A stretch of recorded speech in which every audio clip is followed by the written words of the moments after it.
welcome to Harvest Time. Today I'll be showing how I started a bunch of herbs and flowers, realized my hot pepper seeds might have completely failed, and doing some very late raspberry pruning. None of this is the ideal timing, but we're going with it.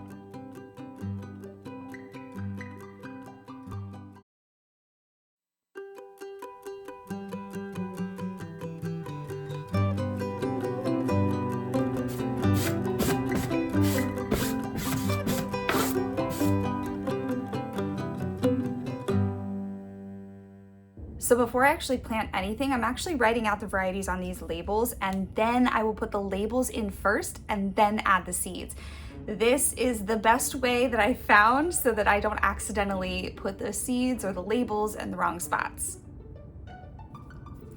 I'm not gonna lie, this part's pretty tedious, but it's really important and it will save me a lot of confusion and heartache down the road.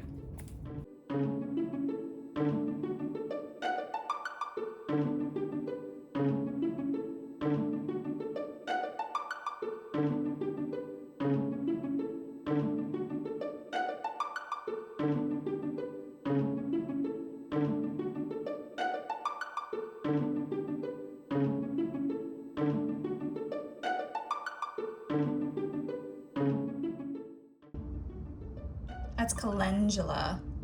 Isn't that a weird looking seed? They're so strange. So I'm still out here. I just finished up sowing the seeds and it started raining, but I didn't bring an umbrella. So I'm stuck in the greenhouse, but there are definitely worse places to be stuck.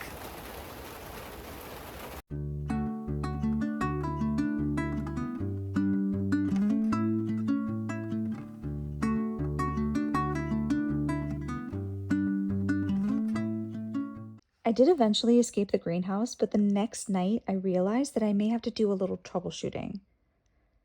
When I was in there earlier in the day, I noticed that my hot peppers hadn't germinated yet, which was definitely unusual. So I had my husband accompany me down there to check on things.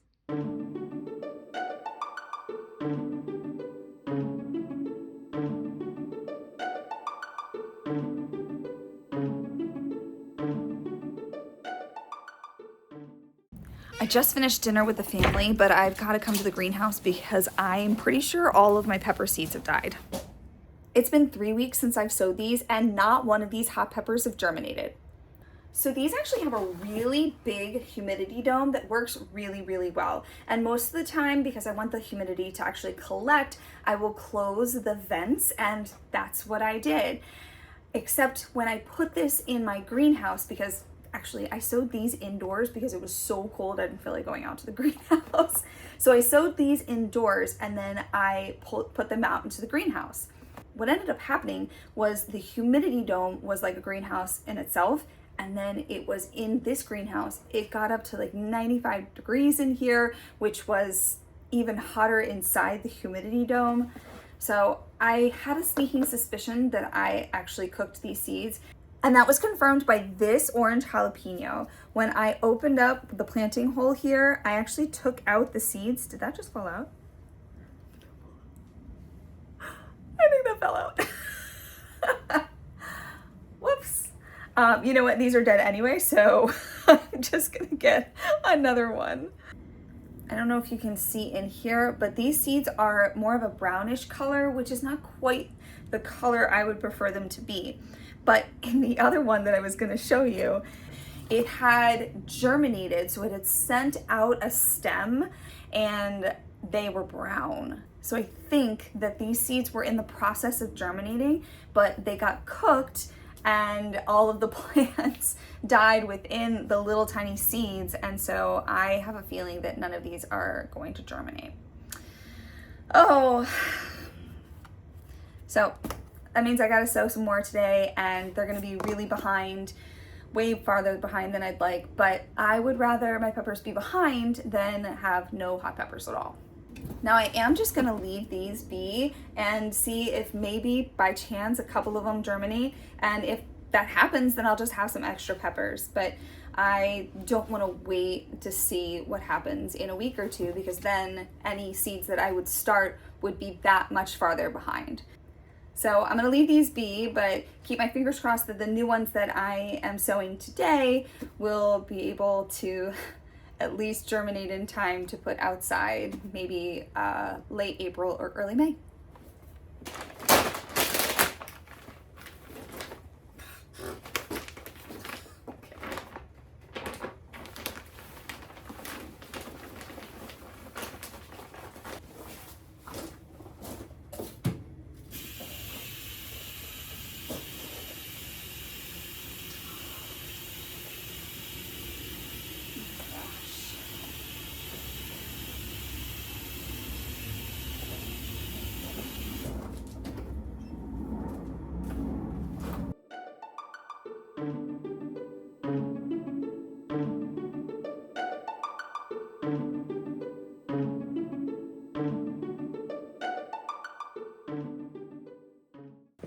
Just adding some water to the seed starting mix. It's actually really exciting because my wonderful husband had this sink behind me installed that was not installed last year, and it has made a really big difference. So I'm really thankful for that. All right, soil is ready. A lot of people would probably use a glove for this, but I really love touching soil. It's something about knowing that this is going to provide something really awesome. I love it. I love it so much.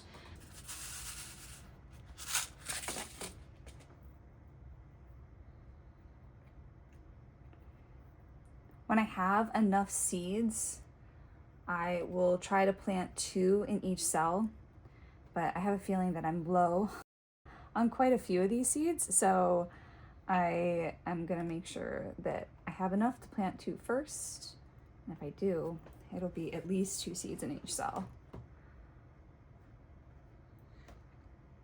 Hot peppers tend to have a lower germination rate, so I don't like to mess with it. I don't like to chance it.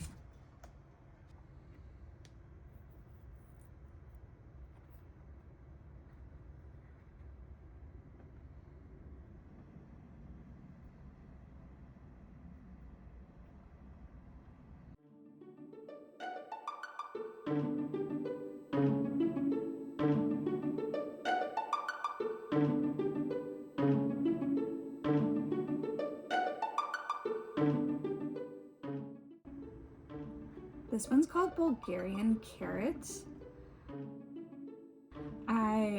Every time that I harvest a Bulgarian carrot, I get a Bulgarian that's in my comments going, "Oh my gosh, my country's mentioned," which I think that's pretty cool.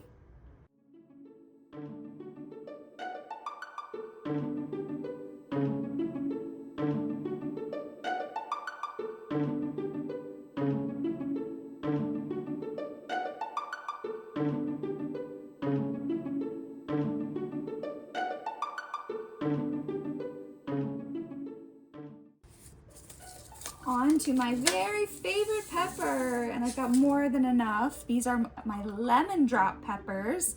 They're my favorite. I love, love, love the flavor, and even though they are pretty hot, they're not super duper hot like a ghost.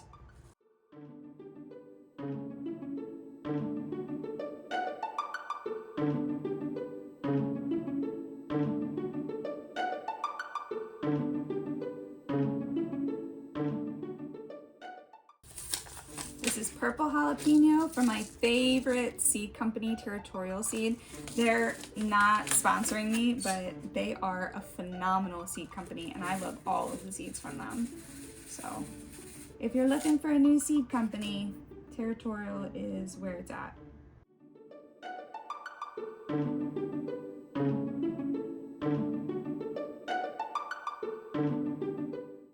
Sugar Rush peach peppers are really pretty peppers, and they do have a peachy color, but I don't think they really have a peachy flavor, I would say.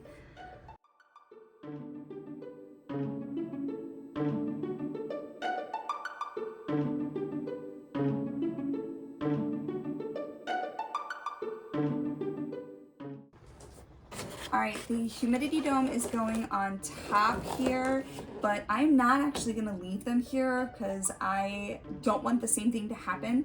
So I'm gonna put them underneath this table, hopefully to keep it in the shade. That seems to be working a lot better with my other seeds as well. So they'll be in the shade, but the humidity will still be able to stay in here.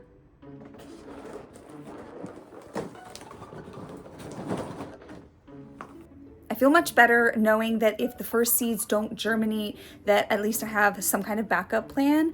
I am a little bummed though, because some of the varieties that were planted in the original one, I don't have any more of those seeds. So we'll keep our fingers crossed. Maybe all of them will germinate and then we will have a ton of hot pepper seeds to give away and possibly sell. I don't know.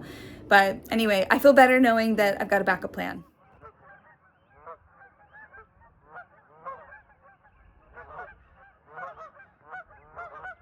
Now I'm at my own raspberry patch and it's a hot mess. In this area behind me, I have a mixture of black raspberries and red raspberries, which I know you're not supposed to do, but I didn't know that a few years ago when I planted them. So they're mixed in, which means that I have to prune them just a little bit differently. And I will show you how to do that now. It's really interesting because you can see the difference between these two canes. They're both red raspberries, but this one is clearly too old and it will not produce any fruit. In fact, it's dead at this point. And this one will produce some this year because it's got this deep red color to it. And actually you can see it already is forming some buds as well. So all of these canes here, they are dead. And yep, that is a Nerf dart. But any of these canes that are here that are nice and red, I will decide whether to keep them based on the airflow. I really like to try to make sure there aren't too many canes in this patch, or else they will be too close together, too crowded, and they actually won't produce fruit if they're too close together. So I'll decide, but I think I'm gonna keep this one because this is a really healthy looking cane. So I'll show you how I do the red raspberries first, and then I'll get to the black raspberries down there. This is actually a really good example of one cane that is dead and needs to go, and one cane that I'm going to keep. So I'm gonna come down as low as I can without hurting the other one. And it gets out of there. Now this group of canes here is a really great example of canes that I'm going to get rid of and canes that I'm gonna keep.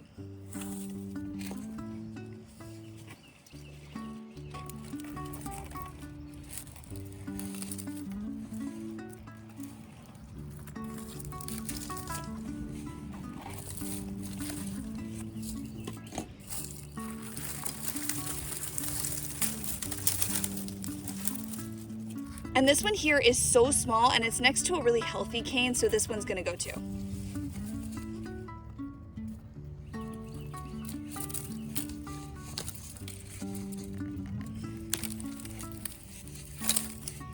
Oh, this one is a fighter. I'm gonna come in here with my clippers and just get rid of any of the little things here. This is definitely some kind of weed, so that needs to get out of there too. Okay, so this bush only has 2 canes in it, and I'm more than happy with that. While I'm here, I'm just gonna get rid of this one by hand. Moving on to this group right here, this cane will go, so will this one and this one, and that'll leave me with 4 healthy canes that are really just too close together. So honestly, I will probably get rid of the 2 of the back ones. So, oh, there's actually a 5th one over here too. Yeah, I'll get rid of those 2 because they're actually going into the main garden, and I don't want that either. So I'll leave this one and this one. All the rest are gonna go. Let's get rid of that small one first.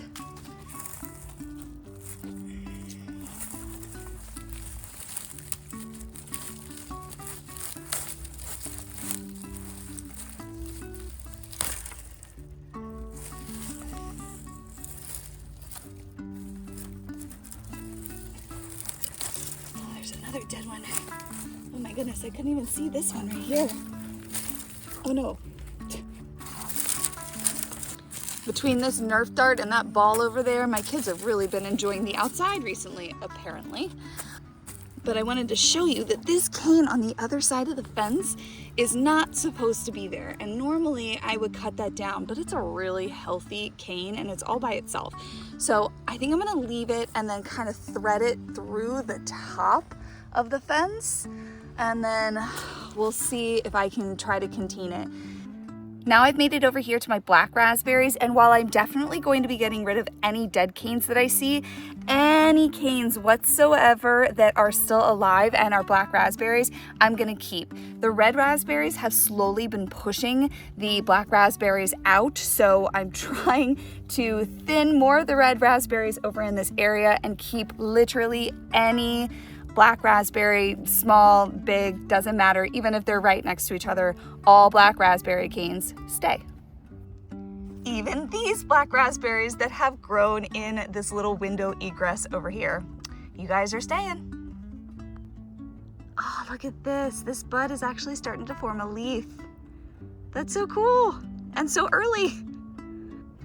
Hey, look, this one too. I love it. Spring is here. Oh my gosh. Oh, this makes me really happy actually. Look at that. As you can see, black raspberry canes have a very deep purple to them, which makes it really easy to tell which ones are dead and which ones are not.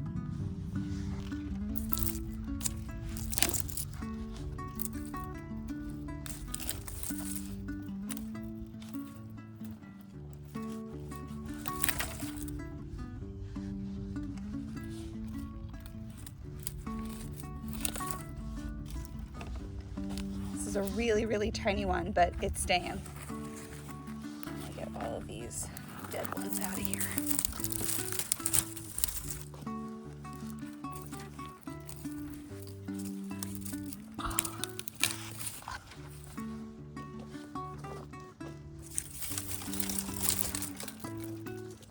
I don't know what this is, but you are not a cane, so you are out of here. Now these are mostly black raspberry canes, but this cane right here is a red raspberry cane. And I want this black raspberry cane right here to thrive, so I'm gonna get rid of this red one, even though it's a nice cane.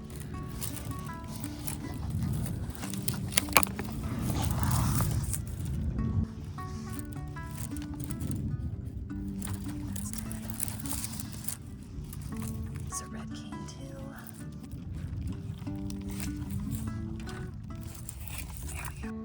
All right, now that I've pruned the raspberries on the bottom and thinned out anything that I need to, I'm gonna turn my focus to the top parts of these canes. Some of these canes are like 10 feet tall. I can't even reach it. You can see just how tall these canes are, and I'm just gonna come in and take about the top 2 feet off.